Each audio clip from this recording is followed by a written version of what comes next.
So in this video, I'm going to talk about if you're a victim of fraudulent bank charges that you've been charged for, which were not yours, how to get those refunded. And personally, I've been a victim of fraudulent bank charges myself. This has happened to me numerous times, at least 5 or 6 times, as recently as last year and as old as going back 30 years. And I've developed this proprietary method on how to remove and get those charges refunded, which I'm going to go over with you. But it's important to understand that these charges are refundable if you're a legitimate victim of fraud. Do not give up hope. And there's an outside chance that you may be entitled to some monetary damages as well. And I'm going to go over how you could qualify for that also. And we've helped countless customers who are victims of identity theft and fraud navigate this issue. So without further ado, let's just go.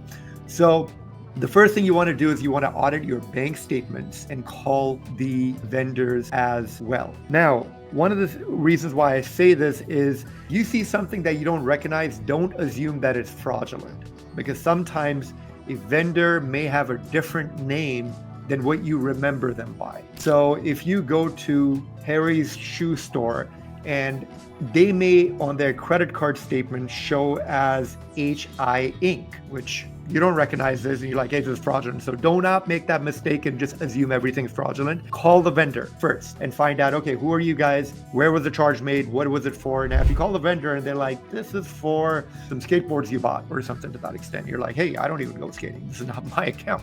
Perfect. Then you know without a shred of doubt that the charges incurred are related to fraud. Now, this also applies to Zelle or Cash App and so forth. What is also not fraud is, let's just say you have a vendor you're dealing with and they overcharge you. That is not fraud, that is dispute. So do not use this method for that. That is a conventional dispute and you just go to the bank and say, hey, I'm not agreeing with this charge. You don't need to go ahead and follow this process for that. The bank has their internal dispute process to mediate the claim between you and the vendor. Do not claim that it's fraud.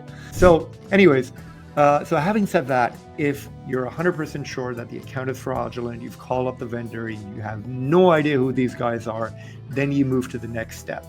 And this under the EFTA, which is the Electronic Funds Transfer Act, you have certain rights and provisions from that act that could help you rectify these issues as such. Now, that code is USC 1693 if you want to do it a little bit more digging. But what I would do, which I always do actually for myself even, is start with a police report and FTC report. So you go file a police report and you go file an FTC report, which is the Federal Trade Commission report. And in the report, you basically claim what happened. Who the vendor is, what the amount was. Specifically state that along with the date. Now, what you won't want to do is make a statement relating to the fraudulent accounts, which is not true, because then you may be perjuring yourself. So what could that look like? Well, you actually authorized a charge, but then you had a change of heart. Well, that's not fraudulent. You authorized a charge. There's a difference between fraud and scam. So let's just say somebody calls you on the phone and says, hey, I'm going to sell you such and such items and what have you and whatnot. You don't get the item, which that's technically not fraud. You give them your bank account information and such, and there are different ways to handle that, but not under this. So anyways, so what you do is you go to the local police station, you file that police report, then you go to identitytheft.gov and file a FTC report. These two make up what you call your identity theft report combined. So the FTC report and the police report equals to identity theft report.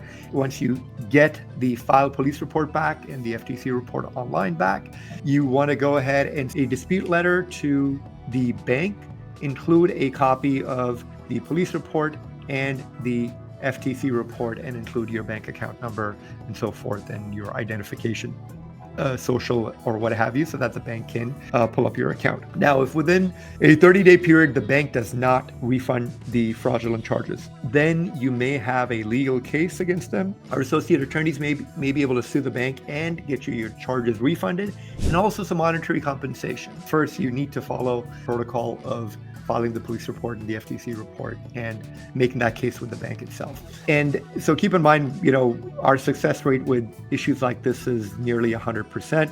I myself have been a victim of fraudulent bank charges on numerous occasions, and we've been, able to figure those out.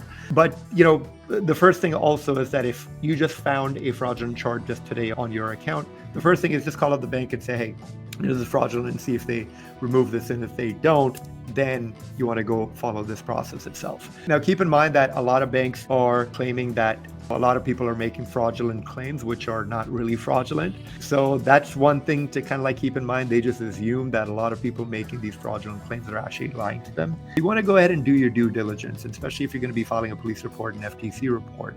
You're filing something under perjury. So you don't want to make any statements which the bank can refute, which could open up a different can of worms for you. So that's why I say, there's a difference between thinking you're a victim of fraud. There's a difference between I don't recognize this account, or I don't recognize the amount and the vendor, or I'm 100% sure this is not me, right? So if I find, again, a vendor on my bank statement that I don't recognize, I'm going to call up the vendor and do a deep dive first and find out everything about that charge. And only then can I say with 100% certainty that that charge is fraudulent, that I'll put money on it. Otherwise, I'm guessing. So go ahead and cross those T's and dot those I's before you go down the route of filing these reports. And again, if you follow this process and nothing really works, then reach out to us at info+fraud@imaxcredit.com, or reach out to us at 866-611-4629. And once again, that email is info+fraud@imaxcredit.com.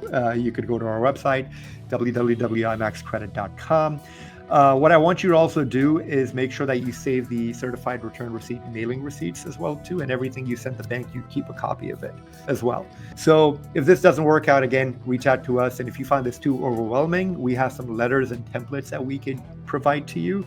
There should be some additional resources and links in the description of this video or audio recording. Again, if you need our help, we'll provide you those templates. Just reach out to us, but do follow these steps very, very thoroughly, because if you don't cross your I's and dot your T's, they're going to deny your complaint. So hope this information was helpful, and take action right now ASAP, because the longer that you wait, the closer you're getting to the statute of limitations expiring, and the statute of limitations for EFTA is, just several months as such. So you want to take action right away. Best of luck. See you on the other side.